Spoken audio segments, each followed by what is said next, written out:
एक चपरासी जिसकी क्वालिफिकेशन सिर्फ 5वीं पास की होती है और उसके मात्र 62 पोस्ट के लिए 93,000 लोगों ने अप्लाई किया, जिसमें 3,700 पीएचडी थे, 28,000 पोस्ट ग्रेजुएट्स और 50,000 ग्रेजुएट्स थे। आईआईटी जैसी टॉप कॉलेज से बढ़ के भी उन लोगों को बड़ी मुश्किल से 50 से 60,000 तक की सैलरी मिलती है। एक एमबीबीएस की 10 साल तक पढ़ाई करने के बाद भी सिर्फ वो 50,000 में काम करता है। इंडिया का यूथ छोटी छोटी नौकरियों के लिए तरस रहा है। लाखों लोगों को ग्रेजुएशन करके डिलीवरी बॉय का काम करना पड़ रहा है। वहीं दूसरी तरफ एक चाय वाला बिल गेट्स के साथ कोलैब करने के बाद दुबई और मालदीव्स में करोड़ों कमा रहा है। अंजलि अरोरा ने 4 करोड़ का घर ले लिया। रणबीर इलाहाबादिया 60 करोड़ से ज्यादा कमा चुका है। कोमल पांडे सिर्फ एक रील्स के 30 लाख रुपए लेती है। मोदी जी तक इनको बुला बुला के अवार्ड्स दे रहे हैं सोशल मीडिया के। ये सुपरस्टार इन्फ्लुएंसर बॉलीवुड सेलिब्रिटीज के साथ चल रहे हैं। क्या सच में आज की डेट में सारे ट्रेडिशनल डिग्रीज और प्रोफेशन आउटडेटेड हो गए हैं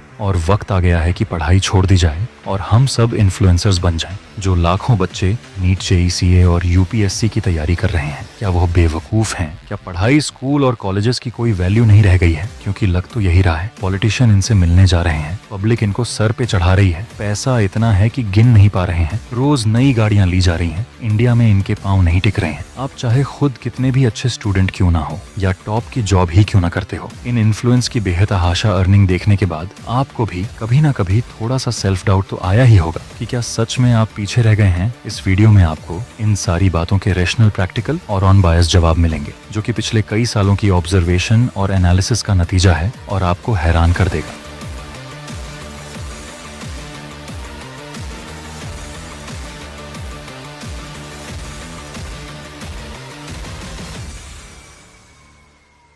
एक मूंगफली बेचने वाले ने अपने ग्राहकों को बुलाने के लिए क्रिएटिव तरीका ढूंढा और आवाज लगाने की जगह गाना गाने लग गया। गाना था तो बड़ा ही मजेदार। लोग इससे अट्रैक्ट होकर उसके पास आने लगे और मूंगफली की सेल भी बढ़ गई। बेचने वाला खुश हो गया। फिर किसी इंसान को तिकड़म सूझी, उसने इसे रिकॉर्ड करके इंटरनेट पर डाल दिया और ये देखते ही देखते वायरल हो गया। बहुतों ने इस गाने की वायरलिटी का फायदा उठाने के लिए इस पर डांस करना भी स्टार्ट कर दिया। ऐसा ही एक डांस उस टाइम लॉकडाउन की वजह से घर में बिना काम के बैठे लोगों को बड़ा पसंद आया। बस फिर क्या था, वहां से जो उन मैडम की जर्नी स्टार्ट हुई, एक रियलिटी शो कई गाने और कुछ कंट्रोवर्सी से होते होते यहाँ तक पहुंच गई। बल्कि हर वो इन्फ्लुएंसर जो आज पैसा कमा रहा है, चाहे वो लोगों को अपने यूनिक तरीके से चाय पिला पिला के बिल गेट्स तक जा पहुंचने वाला डॉली चाय वाला हो, या हमारे ब्रेन और अटेंशन को अपने वियर्ड तरीके से हैक करके इवन स्टार किड से भी फेमस हो रखा हो, ये सब जो रोटी कमा रहे हैं उसे ये लोग पूरी तरह से डिजर्व करते हैं। क्यों चौंक गए? आपको लगा होगा कि मैं स्ट्रेट अवे इन लोगों की बुराई करने लग जाऊंगा और इनके लाइक्स का मजाक उड़ा के खुद लाइक्स बटोर ले जाऊंगा। ऐसा नहीं है। We are going to go much in this video. We are going to discuss the science, psychology and economics behind this influencer industry. तभी हमें एक ठोस जवाब मिल पाएगा। देखिए, सारे फसाद की सबसे पहली जड़ है डोपामिन, वह हार्मोन जो हमारी बॉडी में हैप्पीनेस ट्रिगर करता है। जब हम कहीं भी कुछ पोस्ट करते हैं, जैसे ही कोई उसे लाइक करता है, हमको बड़ी खुशी मिलती है। एक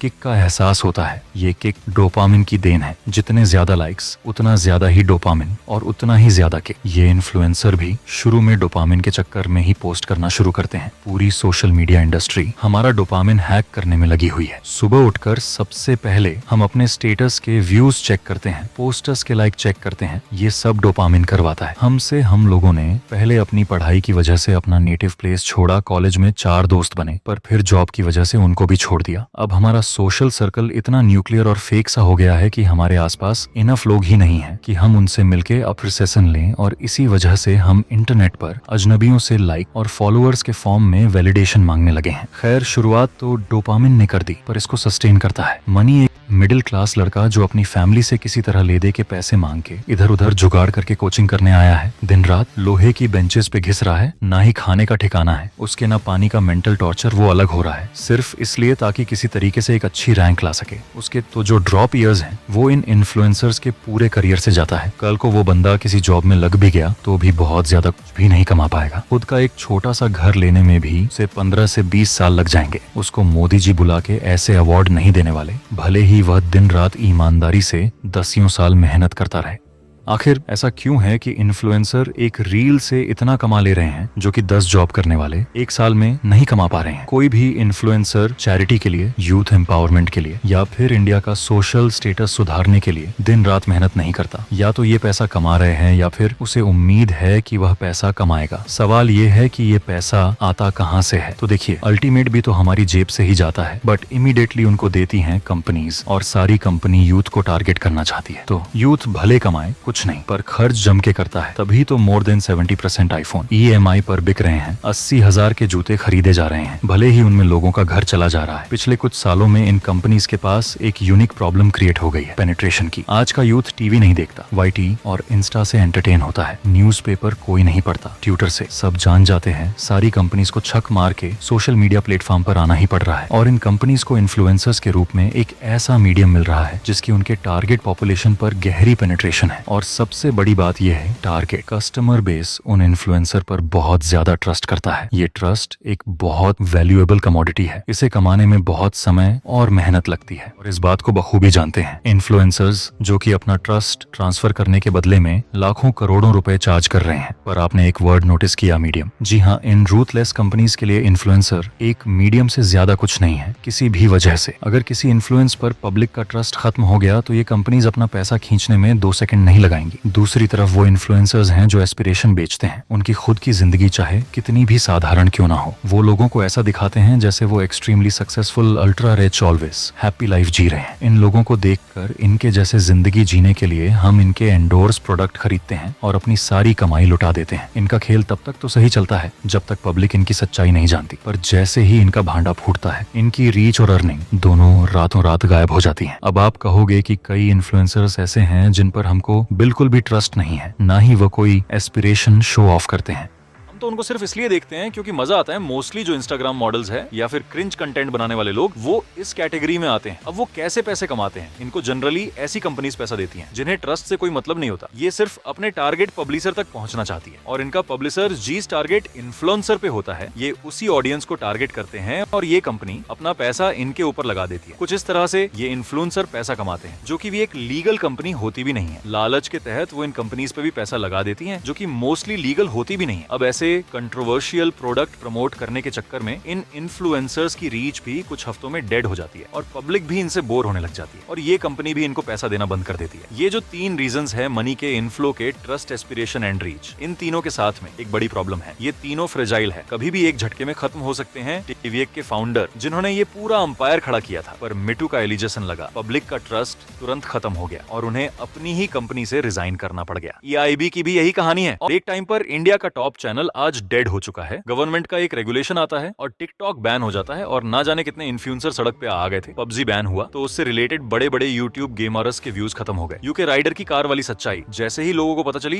लोगों ने उनको देखना काफी कम कर दिया। और यहीं पर जो हमारे ट्रेडिशनल कैरियर पाथ्स है, वो इन्फ्लुएंसर को मैसिवली आउट साइनिंग करते हैं। आप समझो, आप नीट, जेई या CA क्रैक करके कुछ बन जाते थे, तो फिर वो टैलेंट, वो स्किल आपके अंदर जिंदगी भर रहती है। दुनिया चाहे आपको कितना भी बहकाने की कोशिश करे, पर आपकी जो डिग्री है उसकी आज भी बहुत वैल्यू है, और ये आपकी वैल्यू बना के रखता है। ये डिग्री आपको पैसा दिलाने के लिए किसी ट्रस्ट, एस्पिरेशन या रीच की मोहताज नहीं होती। आपके पास ये डिग्री है तो आपको काम मिलेगा, पैसा मिलेगा, और थ्रू आउट लाइफ मिलता रहेगा। जब तक आप काम कर रहे हो, आपने एक बार ये स्किल्स एक्वायर कर ली, आपको ये टेंशन नहीं रहेगी कि यार कल स्पोर्ट के क्या कंटेंट बनाऊंगा, अभी क्या ट्रेंड में चल रहा है, कल को मेरी रीच खत्म हो गई तो क्या होगा। तो जो एक क्वेश्चन है आपकी वर्थ का, वो हमेशा आपके साथ रहेगा, because you have some actual tangible skills जो कि ह्यूमैनिटी के सर्वाइवल के नीड्स को पूरा करते हैं। ह्यूमैनिटी को डॉक्टर चाहिए, बीमारी का इलाज करने के लिए इंजीनियर्स चाहिए, लाइफस्टाइल इंप्रूव और सिक्योर करने के लिए टीचर्स चाहिए, नॉलेज एक्वायर करने के लिए लॉयर, रियल्टर्स, बिजनेसमैन, और यहाँ तक कि एक कबाड़ी वाले की भी हमें जरूरत है। पर इन्फ्लुएंसेस को नहीं रहने से हमें भी कोई खास फर्क नहीं पड़ने वाला है। अब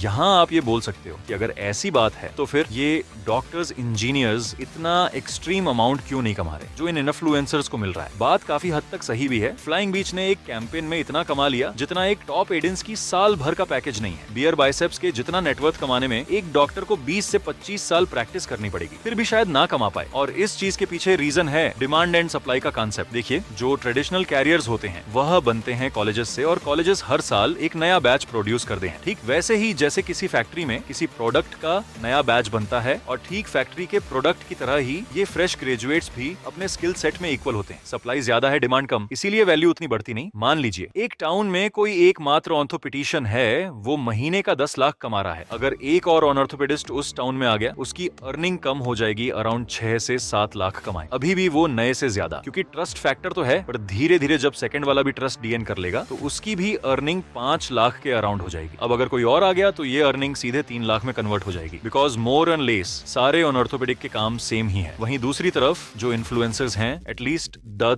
टॉप 1, वो अपने आप में यूनिक है। अंकित एक ही है, कोई और उन जैसा बन भी नहीं सकता। बहुतों ने ट्राई करके देख भी लिया हूँ, इसीलिए ही कैन, चार्ज, एक्टोर, बैंट amount and companies will pay, Carry Minati अपने आप ही यूनिक है। उसके बाद बहुतों ने उसके जैसे रोस्टिंग करियर बनाना चाहा पर बन नहीं पाया। कोई भी इन्फ्लुएंसर जब तक पब्लिक का ट्रस्ट नहीं तोड़ता, उसकी अर्निंग एक नॉर्मल डॉक्टर, इंजीनियर या फिर कोई भी प्रोफेशन आप उठा के देख लो, उससे ज्यादा ही रहेगी। पर जिस दिन ट्रस्ट टूट गया, उनके पास कोई फॉल बैक का ऑप्शन नहीं है, उनका कम बैक नहीं होने वाला। ऑन ऑलमोस्ट सारे इन्फ्लुएंसर्स की अर्निंग का ग्राफ कुछ ऐसा होता है। यह जो मिडिल रेंज होता है वह कुछ महीनों से लेकर सालों तक हो सकता है, बट ये डाउनफॉल होता ही है। टेक्निकल गुरुजी मुंबई का निखिल अमित भदाना जैसे हाईली सक्सेसफुल यूट्यूब का डाउनफॉल आ गया।